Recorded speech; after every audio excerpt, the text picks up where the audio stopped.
Hello YouTube family, Greg D here, back with another DCUO video. Today I'm making a part 3 to the, essentially let me try that again. Essentially, this is part 3 of what has turned into a little series of videos regarding if you're a new player, if you're coming back to DCUO in 2025, after some time away. As you know, I kind of did a brief overview of everything to kind of catch you up. The first video. The second video, I was asked to talk about allies and mods. So now I am here to talk about pets, because I got someone asked me to do pets, so here we are.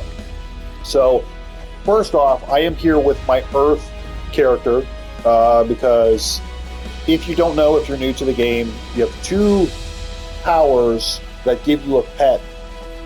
Even if you don't use any of the trinket pets, the base pets, any of that stuff, Earth and Sorcery will give you pets depending on what you want. So with both Earth and Sorcery, you will get, in your loadout, you will get a DPS pet, which I have in my loadout here, which is a crystal, or you have a brick, because Earth is a tank power, so you can use crystal for DPSing, or you can use the brick for tanking. Sorcery is a healer power, so it'll be the same thing, but you'll have a DPS pet, which is Fury, and you'll have a healer pet, which I can't remember what the name of it is. It's like Watcher or something. That's what it is. So without doing anything, if you're Earth or if you're Sorcery, you're going to get a pet no matter what. I guess technically, if you go into your iconic powers and you can have your robot sidekick, which I guess technically you could use as a pet, that will take a skill point to unlock it. And then once you do unlock it, you'll come into your loadouts. It'll be down here. And then if you have, let's say you're not playing with Earth or Sorcery, you can use the robot sidekick in your loadout somewhere to kind of get, now the robot sidekick doesn't do like a huge amount of damage, but it does a little bit to help. And my thought on that is every little bit helps. So just keep that in mind as well. I'm in the House of Legends though, because if you come down here, when you're doing all of your like House of Legends, exploration stuff when you're level 12 or whatever, if you come down here as Shang Tsu, you can actually buy the pets. When you have none. You can buy pets from him. So as you see here, now I necessarily wouldn't recommend doing this, just because, as you can see, it costs a lot. So your tier 1 pets are 100 source marks a piece. And then you have tier 2. But you'll also notice here, though, too, that in order to unlock the tier 2 pets, you need to complete the headlines from all of the Deluge episode, for example, for the Starro, which means you have to roll through every single piece of content from that particular episode. In this case, you would need to roll through everything in Metal Part 2, everything from Atlantis, so on and so forth. But you'll see there, too, the tier 2s are expensive. They're 400 source marks. Tier 3s are 700. But in a pinch, you can do this. I wouldn't recommend it just because that is a ton of source marks. Also, keep in mind with these mobile pets that if you scroll down, it should tell you that it'll do, a tier 2 pet will do 5% more damage and have 50% more health than tier 1. Tier 3, you scroll down, it says it will have 10% more damage than tier 1. So just something to keep in mind there too. And as you can see in my loadout here, if I go to my inventory, so what I have technically is a trinket pet, mother box tier, or Alfred box, sorry, tier 3. This is loot drops, so we'll explain that too. And then your henchmen from your base, you can kind of get stuff there. A lot of those things will randomly drop in content. Let's say for example, you're running open world bounties. I'll come and show you what I have in my shared base, my shared bank here, just for, look at all these that I have. CRC Beastie Morphs, Trinket uplink device. I got that from doing an open world bounty. Red Lantern Trinket, that is open world bounty. That's doing birds of prey stuff. Beastie Morphs again. This was doing Hydra bounty in episode 38 open world. This was let's see, what else do I have? Yellow Lanterns was birds of prey or winter holiday drop. Water golems. So there are ones like if you're going for like a particular theme or style. For example, like if you are a lantern character, then maybe you want like yellow lanterns or red lanterns, for example. If you're water power, maybe you want water golems. I mean, there's really not much of a difference, but I will say that if I remember correctly, the lanterns do, as far as the henchmen trinket pets, do the most damage, I believe. Don't quote me on that, but I'm pretty sure that they do. And again, the other like the Alfred box and the what do I have here? A mother box, like that stuff is just that is. For example, I got the mother box from doing the open world bounty for Steppenwolf, Calabac, and Orion in episode 38. So now you might be wondering too, how do you unlock this stuff? The trinket, this trinket, though, like the mother box stuff, you can just throw that into your utility belt. You don't need anything special for that. The trinket pets, though, what you got to do is you have to go to your base. So if I go to my base here,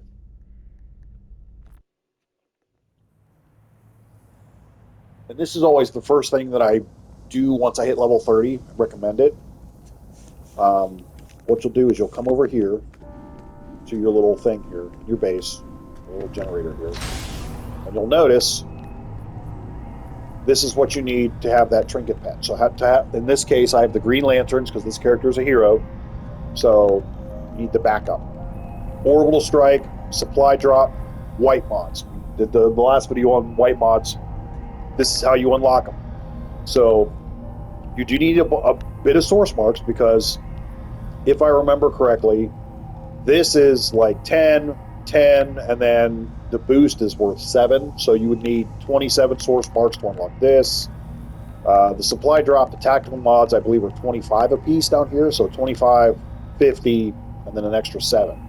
And then what happens is when you unlock all that stuff, everything that you collect, as far as the different trinket pets, will be in your dispenser here. So as you can see, like, I've got the regular orbital strike. I've got a bat signal one. I've got an ultraviolet one. And again, I didn't buy any of these things. They were just random drops depending on the content. Like this was from episode 42. I don't remember where the pedal blast was from. I can't remember. That might have been the Pride Month thing, maybe. I can't remember. But anywho, so as you unlock them, you can kind of get them here. You have bat bots. So if you have a Batman themed character, you can use bat bots. If you're a nature character, you can use nature. If you're again a lantern character, you can use green lanterns there. But everything that you unlock will be here, and then you pretty much will just again equip it in your utility belt to unlock it. And then also one thing I should mention too, if you come over here and get the boost, so these two will always stay unlocked. The boost, however, does expire because you'll see there, this one expires in another 4 weeks, 27 days. So just keep that in mind that you might want to check this every so often just to kind of make sure that they're all good. Again, this is what you need for the trinket, the henchman, white mods, you'll need these, supply drop, orbital strike, so on and so forth. I mean, it's really easy. Again, the pets don't necessarily do a ton of damage. Now, in the case of Earth and Sorcery, like your actual pets will do, if I'm not mistaken, more damage than like the trinket pets. But again, like I said, every little bit helps.